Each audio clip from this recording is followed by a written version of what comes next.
Mga kapatid, kayo po ay aking inaanyahan na panoorin at pakinggan ang mensahe ng mensahero ng silangan. Mga video na kung saan ay nagbukas ng aking diwa at nasagot ang marami kong katanungan.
Masayang bati, mga Ophirians, ito ay isang natatanging paglalahad tungkol sa isa pang mysterious prophecy na malamang ay hindi nyo pa naririnig or kung narinig nyo man, hindi nyo pa nauunawaan. Ang daan upang matukoy ang Shangdi Mystery ay nasa ugnayan ng Ancient Aksum Kingdom ng Ethiopia dito sa misteryosong bansa na sinasabi sa hula.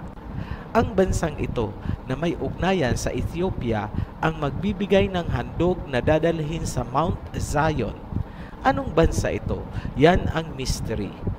Bibigyan namin kayo ng paunang clue bilang overview. Maire-relate nyo na rin dito ang mga kasulukuyang crisis na nangyayari sa mga bansang involved. Ang hula ay nabaon sa kawalan dahil sa pagkakawatak-watak ng buong nilalaman ng Isaiah chapter 18 kung saan ito ay nasusulat. Ibig sabihin, may mga impormasyon na wala sa King James Version ngunit nasa ibang versions. Yung mga impormasyon naman na wala sa ibang versions ay matatagpuan sa King James Version na chop-chop ang laman ng Isaiah chapter 18 at ikinalat sa iba't ibang versions ng Bible. Kailangan mong basahin ang napakaraming versions ng Biblia upang makumpleto at mabuo ang Isaiah chapter 18. Ito ang katangian ng misteryosong bansa na sinasabi sa chapter 18. Pagkukumparahin po natin ang impormasyon mula sa King James Bible at ginamit namin itong Holman Bible. Then later on pagsasamahin po natin.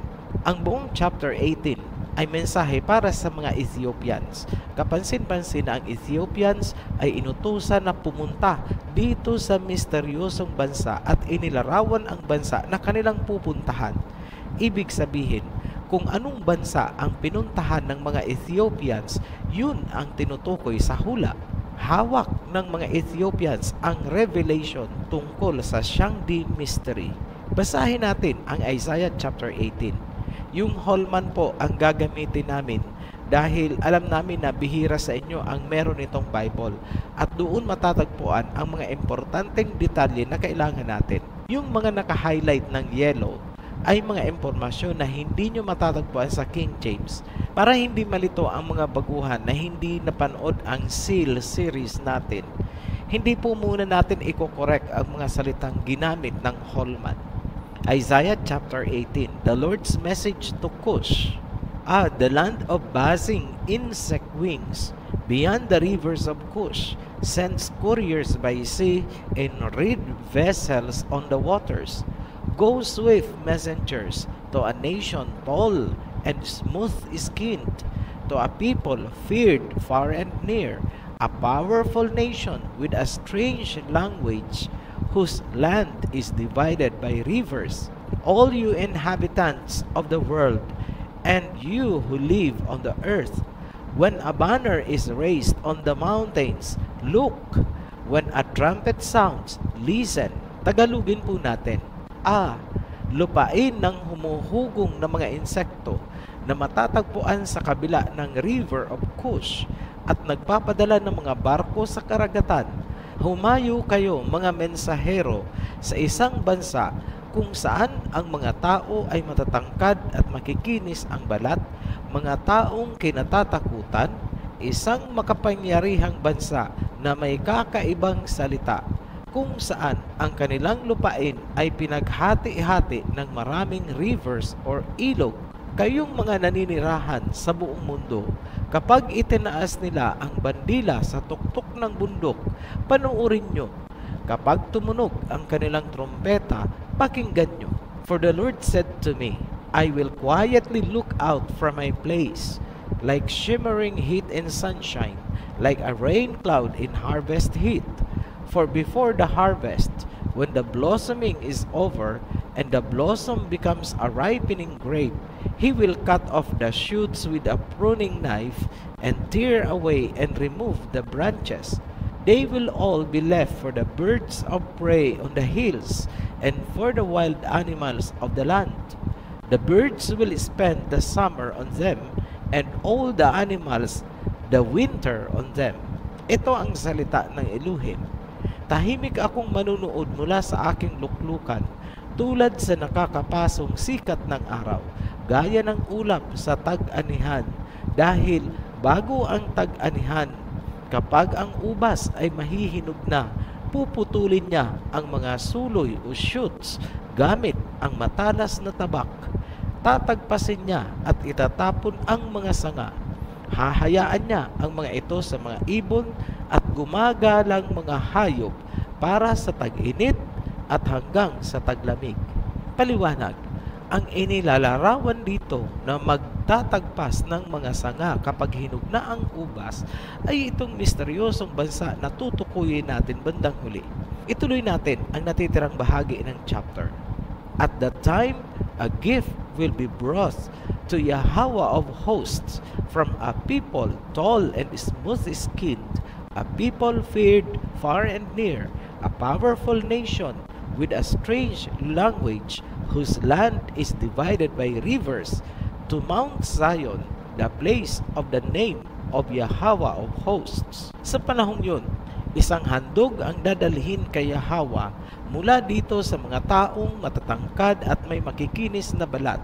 Itong mga taong kinatatakutan, isang makapangyarihang bansa na may kakaibang salita, na ang lupain ay pinaghahati-hati ng maraming ilog. Ang handog ay ihahatid nila sa Mount Zion, ang lugar para sa pangalan ni Yahweh, ang Elohim ng kaluwalhatian. Ano ang pakaunawa nyo sa huling talata? Ano daw ang meron? A gift, handog. Para kanino? Para kay Aba Yahweh. Itinama na po natin ang pangalan. Kanino galing ang handog? Mula dito sa mga taong matatangkad, makikinis ang balat, may kakaibang lingwahe, isang makapangyarihang bansa na ang mainland or lupain ay pinaghahati-hati ng maraming ilog. Ngayon, ano kaya ang handog na ibibigay nitong misteryosong bansa? Hindi ito ang unang pagkakataon na maghahandog itong bansa. Ginawa na nila ito noon. Mauulit lang ulit ngayon. Tatalakayin po natin yan sa mga future videos natin kung kailan sila unang naghandog. Himayin na natin ang buong chapter. Magsimula tayo sa Ethiopia. Pansinin nyo kung gaano nakakalito ang pagkakasali ng King James Version. Woe to the land shadowing with wings, which is beyond the rivers of Ethiopia. Ano ang pagkakasali ng unang sentence? Land shadowing with wings, beyond the rivers of Ethiopia. Anong sinasabi ng Holman Bible Translation? Ganito, the land of buzzing insect wings. Malinaw ang translation na ginawa ng Holman Bible, buzzing insect wings. 100% inilarawan ni Prophet Isaiah ang locust attack sa Ethiopia na nangyari ngayong 2020. Alam nyo ba na itong si Prophet Isaiah ay maituturing nating ecologist ng Biblia? Kung natatandaan nyo pa, galing din sa salita ni Prophet Isaiah ang susi, kaya natukoy natin ang rivers of Genesis, yung Pison, Gihon, Hiddekel at Parat. Kung wala ang patnubay ng kanyang salita, wala, sasadlak tayo sa bottom of the ocean. Sa muli, eksakto ang sinabi ni Prophet Isaiah, whirring, buzzing, and sex. Malabo kung King James Version lang ang binabasa mo, ngunit napakalinaw sa Holman Bible, insekto ang tinutukoy. Nagkatotoo ba ang sinabi ni Prophet Isaiah? Yes. Sumabay sa coronavirus ng China ang locust attack sa Ethiopia. Ngayon, sa tingin ng mga Babylonian religions, yan daw ay parusa sa dalawang bansa. Ang judgmental attitude ang bumubulag sa kanila, kaya hindi nila makita ang ipinahihiwatig ng Biblia. Ang locust attack na nangyari sa Ethiopia at ilang karatig bansa sa Africa ay maituturing na isang kaparaanan upang mabuksan ang katotohanan tungkol sa Isaiah chapter 18 na maglalahad ng Shangdi Mystery. Ayon sa Isaiah chapter 18, makikilala daw natin ang misteryosong bansa dahil nagpapadala daw doon ng envoys ang Ethiopia. Kung natatandaan pa, mula sa ibang video natin, naihayag na natin na sa biblical times, ang southern or timog na kalahati ng Africa ay tinatawag na Land of Cush, minsan Kingdom of Cush. At bandang huli sa history, tinawag itong Aksumite Kingdom.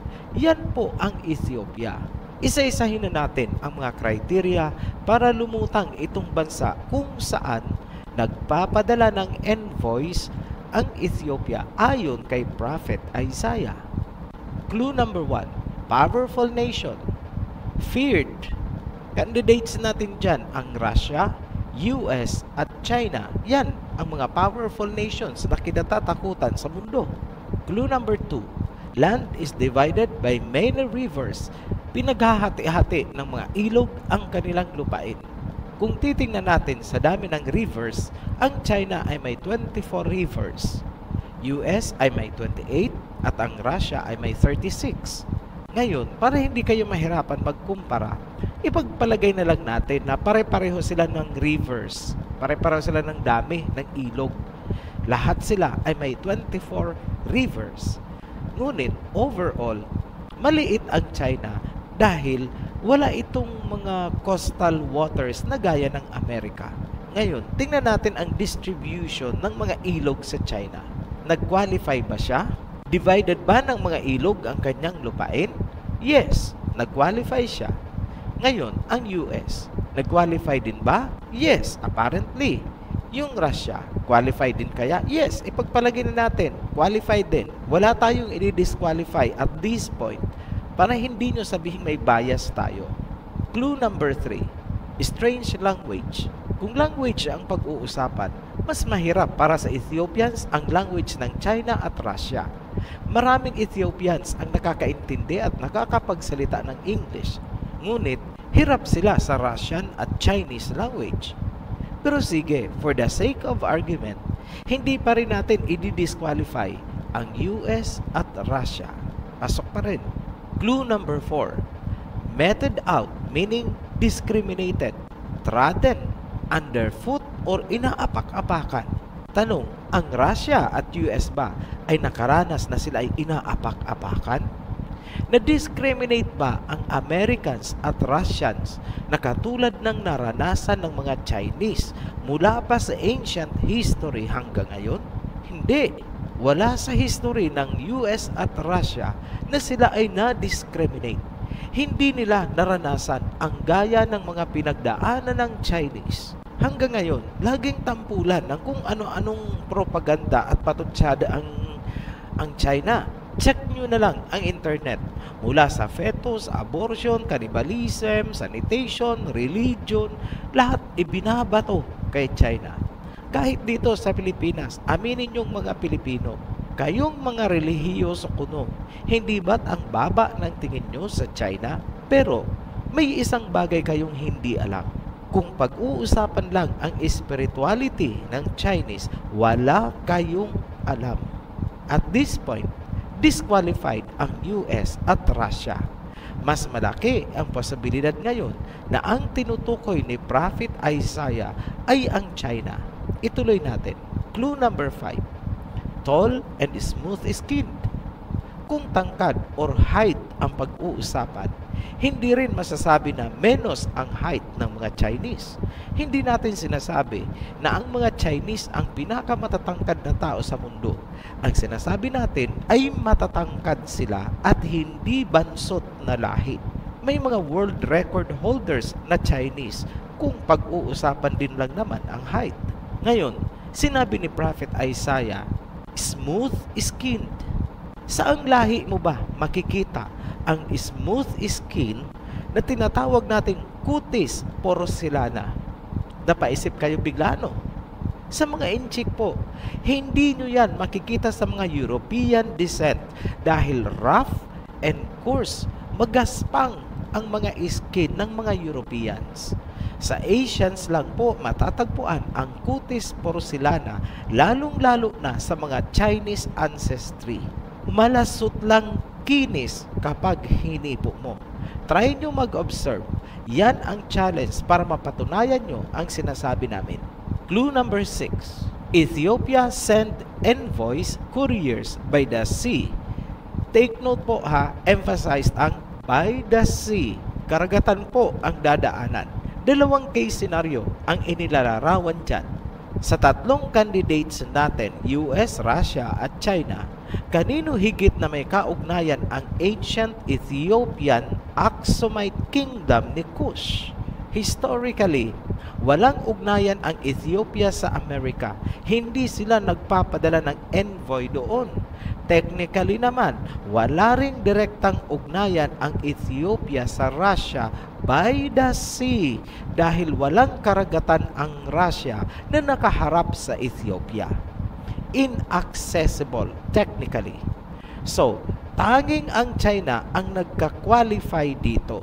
Naaalala nyo ba ang ancient maritime Silk Road, lalong-lalo na noong Yuan Dynasty? Yan ang tinutukoy ni Prophet Isaiah sa ancient history. Kaya huwag kayong magtataka kung bakit may mga blocks sa China kahit noon pang mga sinaunang panahon. Tingnan natin sa makabagong panahon. Ang pinakamalaking diplomatic envoy ng Kingdom of Kush ay pumupunta sa China. Halimbawa ay ang 2018 FOCAC Summit sa Beijing. Never na ginawa ng Ethiopian Kingdom of Kush ang ganyang pakikipag-ugnayan sa ibang bansa. Sa China lamang. Natupad ba ang hula? Yes. Isa pa. Saan mas ginugustong ipadala ng Kingdom of Kush ang kanilang mga students for education? Sa China. Ayon naman sa UNESCO Statistics Office, mas gusto daw ng mga Africans na mag-aral sa China kaysa ibang bansa. Katunayan, ang former Ethiopian President Mulatu Teshome ay educated sa China. Yan ang sinasabi sa hula, go swift messengers to a nation tall and smooth-skinned. Punta kayo, humayo kayo sa bansang matatangkad at makikinis ang balat. I-summarize muna natin ang mga informasyon bago natin dugtungan para hindi kayo malito. Ito ang mga kriteria na ibinigay ni Prophet Isaiah na maglalahad kung sino ba talaga itong mga smooth-skinned people na maghahandog sa Elohim. Number 1. Feared far and near, powerful nation. China, qualified? Yes. US, qualified? Yes. Russia? Yes. So wala po tayong tinanggal. Criteria number 2. Land is divided by many rivers. Hinahati daw ang lupain ng maraming ilog. China, qualified? Yes. US, sige. Yes. Russia, qualified? Yes. Strange language, kakaibang lingwahe. Yes. I-qualify na po natin lahat. Criteria number 4. Terrible beginning, meted out and trodden down underfoot. Inaapak-apakan, dinidiscriminate. China, qualified? Yes. US, no. Kahit kailan, hindi na discriminate o inapak-apakan ng sino man ang US. What about Russia? Nadidiscriminate ba? Inapak-apakan ba? Hindi. Hindi nila naranasan nitong dalawang bansa ang pinagdaanan ng China hanggang ngayon. Number 5. Tall people. Lahat yan, i-qualify natin. Smooth skin. China, qualified? Yes. US and Russia, no. Hindi namin ika-qualify yan. Dahil ang quality ng kanilang skin ay hindi kasing smooth na katulad ng kutis porcelana ng mga Chinese. Number 6. Ethiopia sends envoys, couriers by the sea. Naipaliwanag na natin yan kanina. China, yes na yes. Triple yes. Russia, sort of. US, no. Number 7. The nation will cut the branches when the grape is ripening. Question mark muna tayo dyan. The nation will offer a gift. Take it to Mount Zion, the place where the name of Elohim is placed. Question mark pa po tayo dyan. Pero dito pa lang sa summary na ito, ang merong straight na yes ay ang China. Kahit kailan, hindi sila na-disqualify sa mga criteria. Titingnan natin itong mga susunod na criteria, itong 7 and 8, kung magka-qualify pa rin ang China. Ano ang sinasabing puputulin ng bansa ang mga sanga o suloy kapag ang grape ay nahihinog na at siya ay mag-aalay ng handog sa Mount Zion kung saan inilagay ang pangalan ng Elohim? Ano po kaya ang ibig sabihin niyan? Isang malaking katotohanan ang susunod naming ilalabas. Yan ang criteria number 7 at number 8. The mystery of Shangdi. Kung sa tingin ninyo may bias ang analysis namin, wala po sa amin ang problema, kundi yang mga kimkim ninyong prejudices at judgmental attitude na patuloy na bumubulag sa inyo. Muli kaming nagpapasalamat sa mga patuloy na sumusubaybay sa ating mga series. Para sa mga new subscribers, welcome to the Heritage. Be blessed. Shalom. Maraming salamat po sa inyong panonood at pakikinig ng mensahe. At kung kayo po ay may mga katanungan, paki-click po ang link sa ibaba at paki-like and share na rin po. Maraming salamat.